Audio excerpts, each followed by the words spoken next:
meu socorro vem do Senhor, que fez os céus e a terra. Ele não permitirá que você tropece. O seu protetor se manterá alerta. Sim, o protetor de Israel não dormirá, ele está sempre alerta.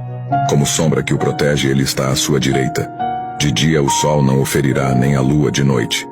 O Senhor o protegerá de todo o mal, protegerá a sua vida. O Senhor protegerá a sua saída e a sua chegada, desde agora e para sempre.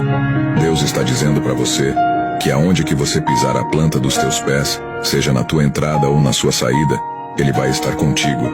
É Ele que vai guardar a tua alma de todo o mal. Ele está dizendo que o socorro que você tanto precisa vem dele. A resposta que você tanto necessita, ela vem do Senhor.